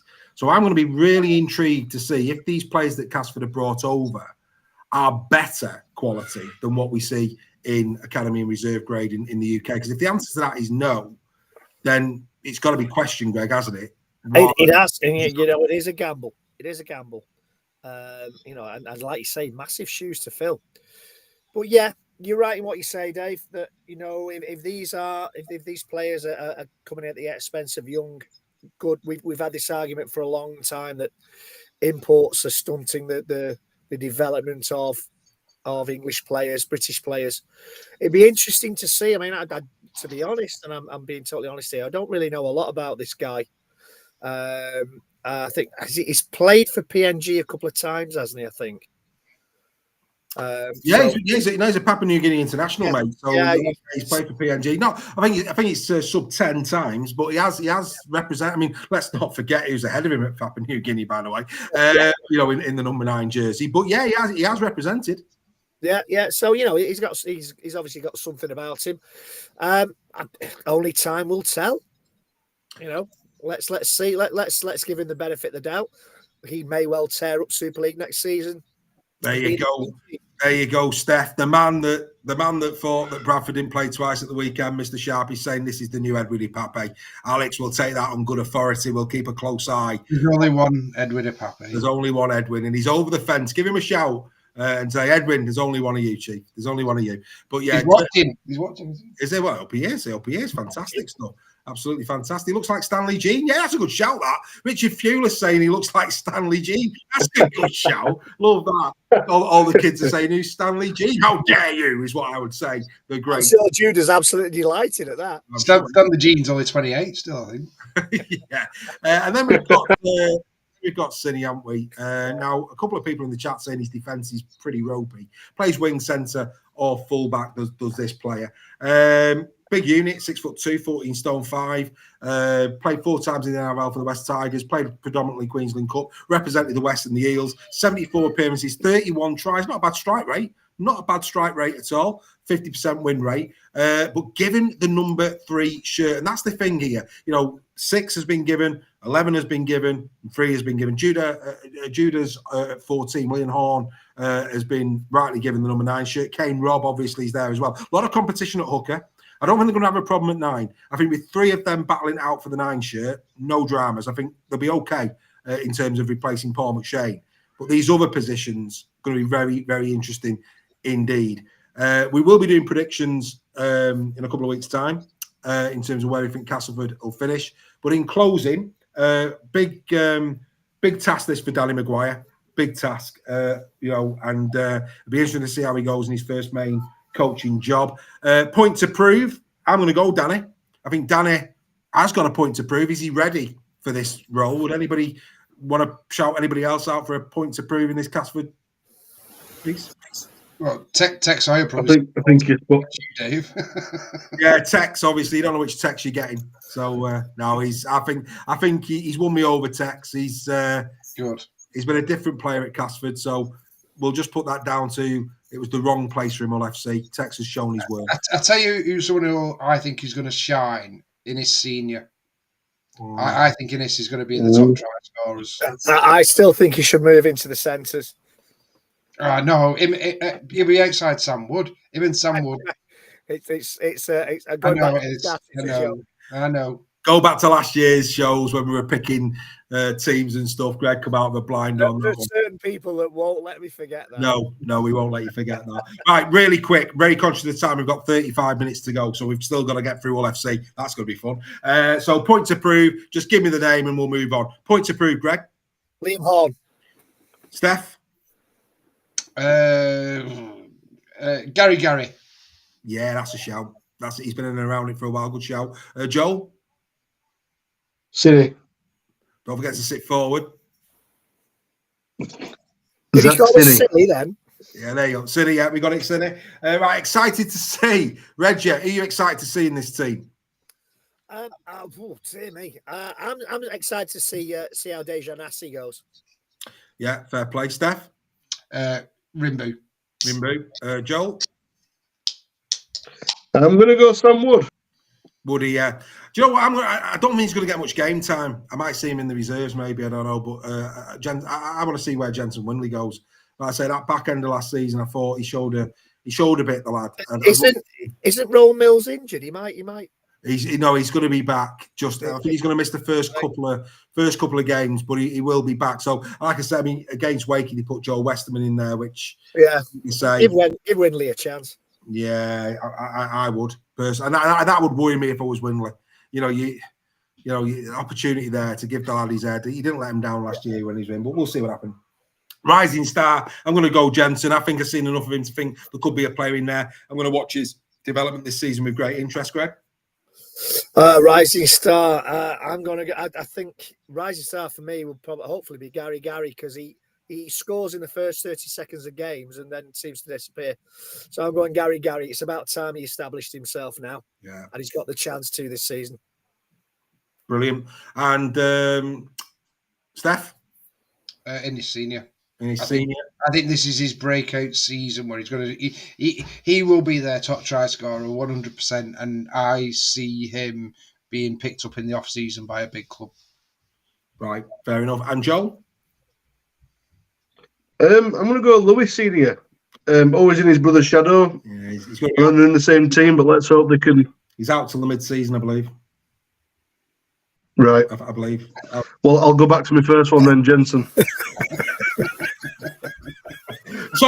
Jake Thomas Dudley has joined the membership. Well done, Jake. Great to have your company. Thank you Jake, for joining us here at Super League Raw. And then finally, key player. Have we done key player? We haven't done key player. Are you going to ask you for that, Greg? I think I am actually. Yeah, I think he's got to control. He's got to control the park, the centre of the park. Sound. And bring the rest of those. I mean, they've got some good backs there, Castleford, but the half backs have got to bring them into the game. Get in. Loving it, mate. Steph? Yeah, I would say Arsenal for that. Yeah. Arsenal. And Joel? Yeah, same for me. I'm going to go my old mate Tex. Go on, Texy boy. Go on, you've got me. I'm in your camp now. I love a bit of Tex, mate. Go on, son. You're the key. On the arch, on the left, on the right. He's everywhere. He's our Tex. Ahoy! Ahoy! Go on, Tex. Ahoy! I'll tell you, I'll even have a Mexican in your honour, mate, if you get Man of Steel.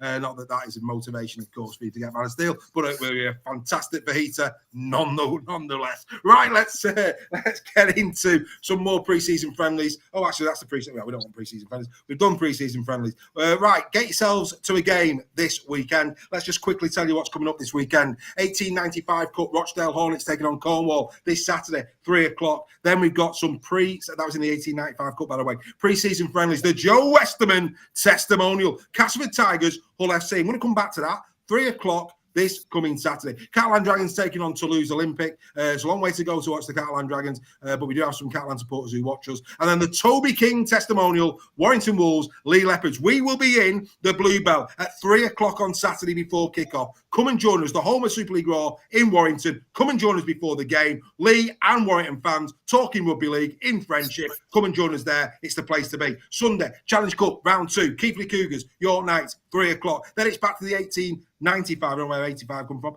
Midland Hurricanes taking on Whitehaven at 2 o'clock. Newcastle Thunder taking on the North Wales Crusaders. And then more pre-season friendlies. The Dewsbury Rams taking on the Bradford Bulls. That's coming at 1:30 on Sunday. Doncaster taking Wakefield Trinity on. That's at 3 o'clock. And then finally, Ferriston Rovers are going to be going up against Joel's Huddersfield Giants. That's a 3 o'clock kickoff as well. Get to the game. Go and support. We need people in the state. What else are you doing this weekend? You don't need watching other sports when the greatest game on earth is being played on these parks and fields around the great northwest and Yorkshire of England. Come on, sort yourselves out. Get to a game this weekend. You know it makes sense. Don't forget, 3 o'clock Saturday. Bluebell, League fans, Warrington fans, where's the place to be? Come in. We've got our own VIP section. Come and talk rugby league. Come on, let's get this community going this year. Come to the Bluebell and be with Super League Raw. That's what it is all about. And Greg, he's doing what he normally does. There we go. Finally, a bit of rugby. There you go. So, David, where are we?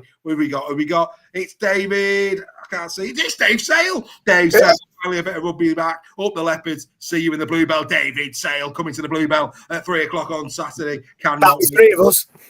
That's 3 of us. 4 of us, including Steph. Then Mr. Ron Sale. Then all the Gregory Nixon mob. Oh, it's going to be absolutely outstanding. Come and join the family. Lee Leopards, Warrington Wolves fan. No other place to be than the Bluebell. 3 o'clock Saturday. Come and join the greatest community in Rugby League, Super League Raw. Right, let's go back to that game that I said I'd come back to, because our next team that we're going to review before we finish tonight is Hull FC. It's fair to say they were absolutely shocking in 2024. Big raps to the Hull FC fans who kept over 10,000 in that stadium last year. We've got to give a lot of love and respect to Hull FC fans that, let's be fair, were delivered up better. Well, not my dog had better tripe last year than they did, let's put it that way. But unbelievable what was served up to them last year. But they are going up against the Castleford Tigers. Now, what Castleford did against Wakey, there's this big question mark over the team that we're now going to look at, which is Hull FC. It's a pre-season friendly. I get that. But based on what Castleford got put up, what Wakefield did to Cass, big game this for Cass in terms of giving their fans some confidence going into the season. All this nonsense, it's only a friendly. Sorry. Or at the very least, you want to be competitive in these games. So this is a big game for Castleford. And it's also a massive game for Hull FC because they will want to show their supporters. They will want to show their supporters that they're back. That, last year is over. It's a new start under Cartwright and away we can go. So in the spirit of that, Greg, you see the players there that's left. A lot of experience. Truman, Sutcliffe, Tamavari, Danny Houghton, of course. Massive pro. Cam Scott, we've talked about him. Jack Walker, for me, didn't do much wrong last year. One of their better players when he was playing. Cam Scott was one of their better players when he was playing. Morgan Smith has moved on. And Wuliki Japani, we wish him well. I won't miss the name because I've always found that a bit of a mouthful. But quite frankly, Greg, have they improved? No. Ooh, blistering start. No, I don't think they have. I think they're like for like. I think Zach Hardacre is class. Zach Hardacre is a class player. Yeah. Aidan Caesar, You know, and Asiata, absolute class. Yeah, Aiden absolutely. Caesar blows hot and cold. Cade Cust blows hot and cold. Ollie Holmes has not been the same player since he left Castleford. And to come to Warrington.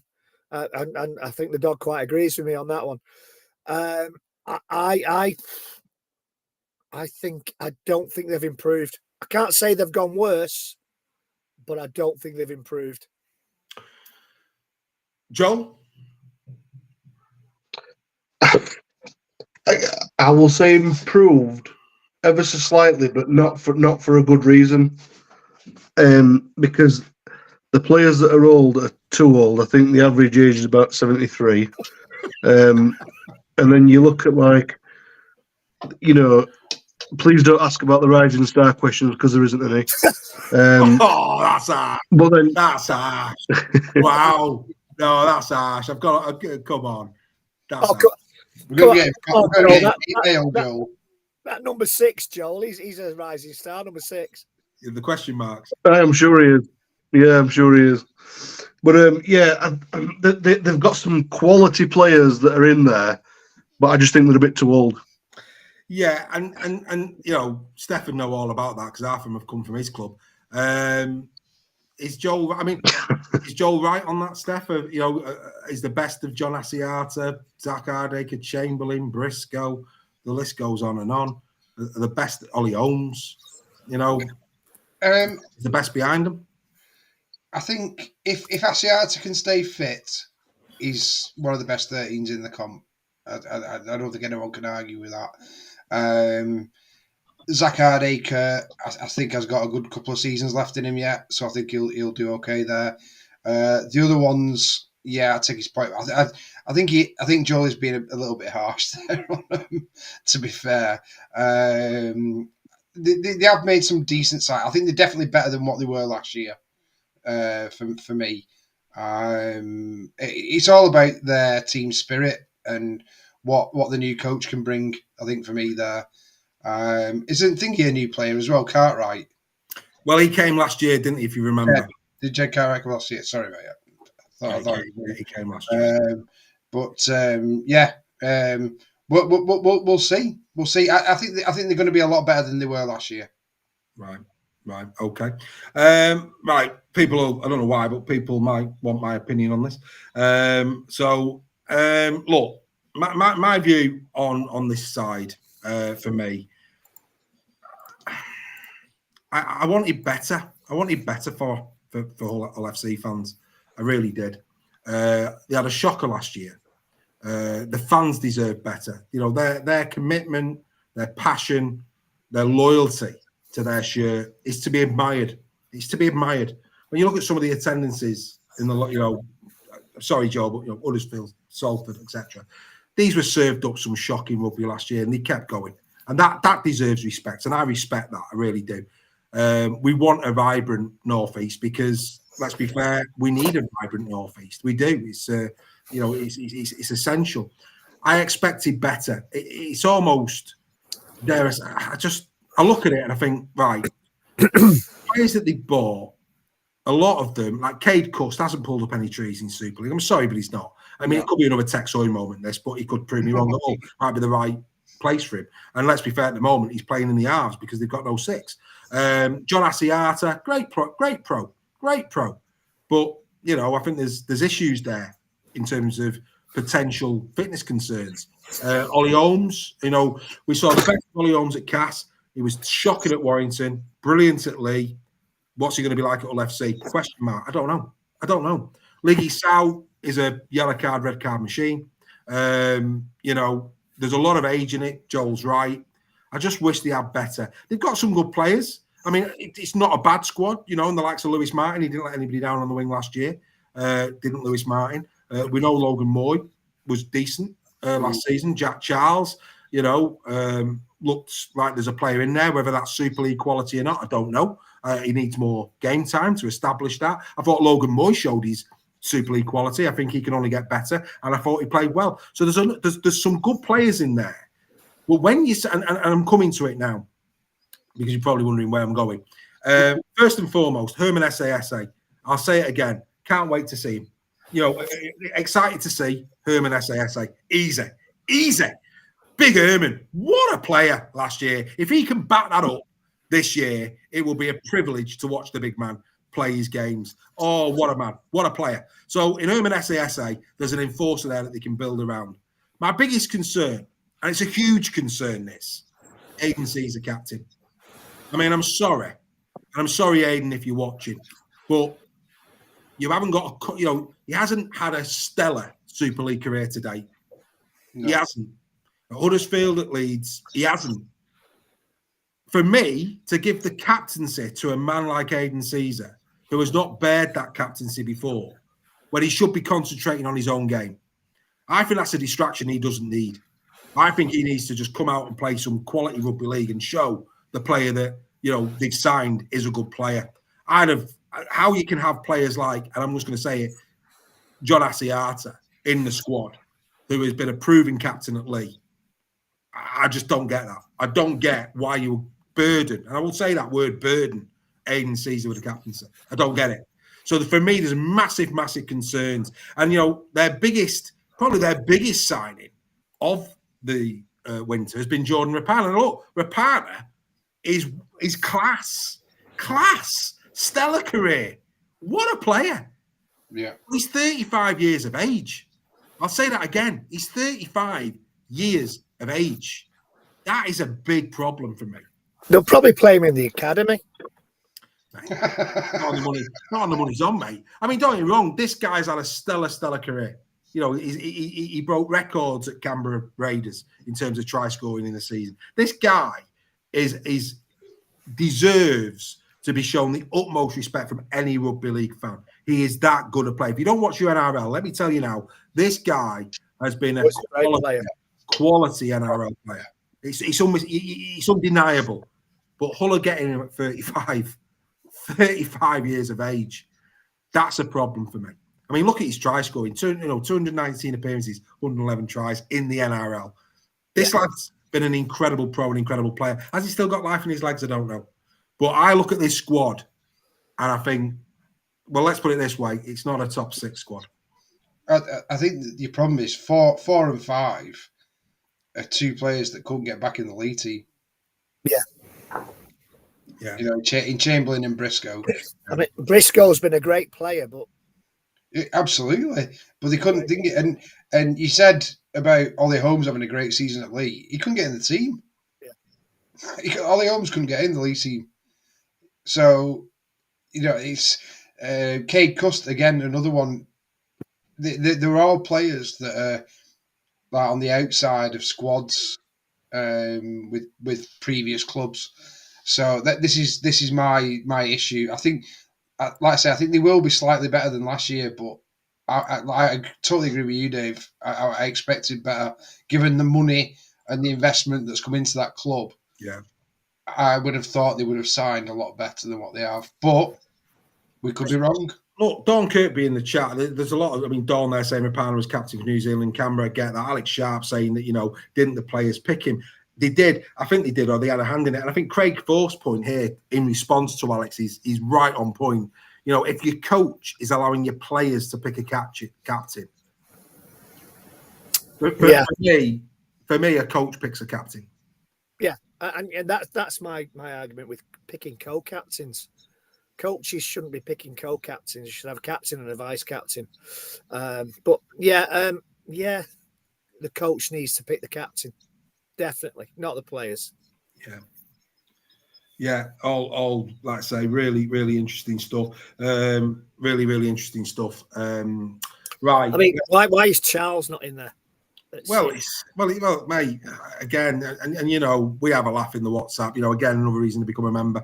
WhatsApp group at Super League Raw. We've got a few LFC fans in there who think that these kids are going to get game time this year. Believe me, don't see them getting too much. I take your point, Greg. I say more so Moy than Again, I go back to. But Charles, when he played, he was an exciting talent. He's exciting, but I think you need him more time. Sometimes you need that. You do. Where we're going to be if they had to give Sean Edwards a chance. At 17, 18, Sean Edwards. sometimes you've got to go with it and give these exciting players a chance. But here's the point. It is my point, right? When Bevan French came to Wigan and Field, yeah, Jack Farrimond was nowhere near. He was still in his development. Have they stunted Jack Farrimond's development? No, because they were already there. So that's just one of those things. They've just got bags of riches there. What are they going to do with Farrimond? I think it's going to be really interesting because he's going to find it very difficult to get game time, and that Wigan haven't stunted his development. No, but this is a different argument because that's the point I'm making. That's what I'm making. They brought Rapana in at 35, probably to play fullback, and you've got Logan Moy. Yeah. Now that's a complete block. That is a complete blocker. Why would you? Yeah. I mean, you could argue, well, actually, Logan's a good lad. Rapana's going to develop him. Get that? Yeah, maybe. But for me personally, some of these signings, you've got the likes of, let's get him back up on screen. Charles, you've got Balmforth, you've got Davy Litton. You've got players in there that are, 20. Look at the squad numbers. 20. I mean, people say, "Oh, you can't read into squad numbers." Believe me, they are not. That is where he sees them. And for me, not that there's going to be any pressure. I don't think there is going to be pressure on these people that are coming on big contracts. They might be from the stands. I don't think there will be from the club because they've got to back him. They paid for him. They've got to back him. So they're going to have to play him. Yeah, they're not going to get too much stress from people within the club. I don't believe, but they might do from the stands. But for me, these young lads, there, I think some of them will probably be looking at it going, "They should have put me in there." Jack Charles, for me, this is my whole point. Go on, Joel. Sorry, Joel. Sorry, this is my whole point. This is why I might come across as being harsh with this. But how can they be rising stars when they're never going to get game time? They can't progress if they don't play. Yeah. You've mentioned at least four young lads there who are very good players who could become big stars in the game, but they're not going to get game time. So how can they progress? And that's why I'm so frustrated. I like Hull FC. I've been brought up with Hull FC being in the top four many times, but when you've got a club who's stunting the growth of your young British players, there's something wrong there. That's not fair. No. So how can these lads ever become these big stars if they're not going to get game time? It's a massive conundrum. It really, really is. All I know is that the captain, Mr. Caesar, he's got a point to prove massively. Key player. In the chat, Andy Bibby has said if they all stay injury free, FC are a top 14. Who's saying that? Andy Bibby. Sorry, Andy, mate, you need to put your glass down, Andy. Andy, put your glass down, mate. Or at the very least, tell us what you're drinking, and we'll have a little slurp ourselves. You're on tap in the Bluebell on Saturday. Deary me, mate. No, never in a million. I mean, I'll be honest with you, mate. Right, I'd go as far to say that if Hull FC finished top four, we might do a little street round a bowling. Oh, be careful what you say. Be careful what you agree to here, Dave. Well, I'm just saying, I don't see it. I think that's safe as Rove houses. They're not top four. Anyway, right, look, it's going to be interesting. I apologise, Andy. I didn't mean to pick on you there, mate, but Mr. Cartwright just put that on the dressing room wall there. Yeah, well, maybe. Even Dave Sale's getting involved. He's getting chipped. Hey, he looks like you, Steph. Does he? He's a good-looking lad, isn't he? He's a good-looking lad, Steph, isn't he? You can't pick on Steph. He's the only one who's got a stalker watching him every week, mate. We haven't got any of that. No, fan club. Anyway, and on that note, good evening, Mrs. Sale. Victoria. Happy days. Lucky lady. What a lucky lady. Look, for you all FC fans out there, I genuinely hope I'm wrong. You deserve better. Incredible loyalty. Outstanding attendances week in, week out. We need you in Super League. You deserve the very, very best team that is out there. We wish you nothing but the best of luck. We will, of course, be telling you in 2 weeks' time where we all believe you'll finish. Of course, we'll all be doing that individually, and we'll look forward to doing that. Look, time is beating us, so I'm going to have to move on. We've got something very exciting. We put this in the description of tonight's show. Ladies and gentlemen, and I'm absolutely delighted to be delivering this to our members and members to come. This is a big announcement, and we're delighted to give it to you. Here we go.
So there you go. We have got our website. It's up, it's running, it's live. You can go there straight after the show tonight and you can have a look at it, ladies and gentlemen. We couldn't have done this without the love and support of the membership. We just couldn't do it at all. On the membership page are our heritage numbers. We pay tribute to all of our members on our heritage page on the membership side of the website. A massive thank you to each and every one of you. Your memberships are on there, listed by name. What have you got to look forward to? Well, as it said there, Super League Raw, we worked on different platforms. As you know, we're bringing them all together. That's what this is all about. There is a shows and events page that you can go on, and on there listed are the next 10 shows that are coming from Super League, whether they be members or open to the general public. You can actually press a button and put them in your calendar. You can press a button and you can share them with your friends online. Loads of great stuff there. The membership page is fantastic. We've also got on there the news and blogs, which is coming. So yeah, we'll do the work so you don't have to. That will be getting added to as well. So after tonight's show, get yourself over there, superleagueraw.com. It's just going to get bigger and better. We said that 2025 is going to be an unbelievable season. It is. We don't do clickbait. We do it properly. Become a part. That is where your money goes. We invest it back in, so we give you the best rugby league experience that there is out there. We're only going to get bigger and better. Loads of new events on the way for this year. Boys, you got a sneak peek of this yesterday. What's your thoughts? Brilliant. Absolutely fantastic. I love that theme tune. What is it? That is the Contender, mate. The Contender, that is. That is what that is. Outstanding stuff. Top tune. It is. It is. Steph, your thoughts on it, mate? No, it's just another step forward in the evolution of Super League Raw and the professionalism and stuff. It's credit to you, Dave, and well done for putting it together. And I particularly like the members, but in terms of everyone getting the heritage number, it just shows how much everyone's bought into this program and how much everyone loves it. So and we can say every week that's growing, which is fantastic. Long may that continue. And Joel, you were bowled over when you got it yesterday, weren't you? You were more than happy with our website. Yeah, it's beautiful. It's great. It's so nice, and every time that any one of the members clicks on it, they know that they're part of the family and they're part of that success. So yeah, massive well done on it, and it does look great. Please, everyone, as many as you can, go and have a look at it tonight. I think the main thing, Dave, as well, is getting the members area going, because we've had so many conversations in terms of, we do this, obviously this is open to the public, that's what it's all about, but it's more about producing content for the members as well. So there's going to be loads of stuff that's going to go into a members only area. You're going to get a lot more this kind of stuff, but behind that membership paywall. So yeah, look out for that. Check it out and get signed up for the memberships. Well, Bazza Kingston says he loves the way that we're growing, but we're remaining grounded and we're not forgetting the members. This is about members. That's what it's about. Yeah. It's all about members. It's all about you guys. We do it because we love it. We love the game. But in order for us to give you even more, we need members. And do the QR code. Go and check out our new website. Like I say, no clickbait. It'll all be good quality stuff. Steph is absolutely right. For you members that are already members, we need you to migrate over to the new website. The reason for that is, and I know that's a bit of a pain, but we need you to migrate over to it because there will be, and it's still in development. We've launched the website, but we've got a members area that is going to be behind the wall. So basically, that's in development. It's not gone live yet, but it will go live. So it'll be content that you can't see to the general public. Increased engagement for members. That's in development stage. We'll only push the button on that when it's ready, but there is going to be a amendment which we don't get on Patreon. So Patreon it's not built that way. We've built this from the ground up. It's our website. There is going to be a membership area in there. WhatsApp remains. That has to remain. That can't change. Everything else will migrate. So like I say, the events and shows on there, you will be able to do a link. So like I say, you can go on there now and you can go on to next week's Super League Raw, press calendar, and it'll go in your phone and it'll link you straight to it. So like I say, great way of keeping up with everything that we're doing. We're continuing to grow. We can't do it without you. I love it. I think the membership, the website is another step forward, as Steph has said, in the right direction. It's absolutely fantastic. And ladies and gentlemen, as we end tonight's show, you've got somewhere to go. Get yourself over to www.superleagueraw.com. superleagueraw.com. Go and have a look at it. It's like I say, it's going to get bigger and better. That is where we're starting. It's got so much functionality that we can use on it. It'll continue to grow and develop like the shows continue to grow and develop. And if you're not a member yet, please do go over there, superleagueraw.com. You can get an annual membership as well. So if you don't like a direct debit, you can become an annual member and you get a month free. So you pay for 11, you get 12. So you've got loads of different ways in which you can become a part of it. But ladies and gentlemen, there you go. A bit of a big announcement to end this edition of Super League Raw Weekly. We will be back next week where we will be looking at, I think, all teams by Catalan. So Huddersfield get, well, maybe Salford actually. It might probably be Salford. We'll leave until the last week. So it'll be Catalan, Huddersfield, and I'm racking my brains now. Lee. It's Lee. Yeah, so it's Lee, Huddersfield, and it'll be Catalan next week. And we'll do Salford the last week before kickoff. Boys, another 2 hours. Great chat. Couldn't do it without you. It's been absolutely outstanding. There you go. Done and dusted. Yeah, brilliant. So we'll just say good night and we'll let people go and have a look at the website. We've got 3 minutes. We've got 3. Could I get a question in 3 minutes? No, I think we're probably not speaking to anyone now. They've all got to look at the website. Well, maybe. Happy days. And actually, the app. Just say you're looking at building an app. The website is an app, so you can actually download the website as an app. So there you go. I've just sussed that out now. You can actually download the Wix app, which is what I developed it on, and that can be an app on your phone. So there you go. You get straight into your way in doing it. Like I say, we're going to be doing a lot more blogs, a lot more behind the wall as well. So like I say, you will get, I mean, God, the members already say they get a massive bang for the buck. The fact what is coming in 2025, believe you me, as we always say, for the price of one latte a month, the amount of great content on Rugby League you're going to be getting is going to be. Dawn said you've not mentioned the latte. What's that? Dawn said you've not mentioned the latte yet. Just come out, Dawn. There you go. The latte has come out. Right, we're done. Ladies and gentlemen, make sure you join us. Just a quick one as well. Next week, the show is having to come forward by an hour and a half. It'll be 6:30 next week for work commitments. So we're going to have to bring it forward by an hour and a half. So 6:30 next Tuesday, Super League Raw Weekly. Gentlemen, over to you. Can't be the better week. You can. All the best.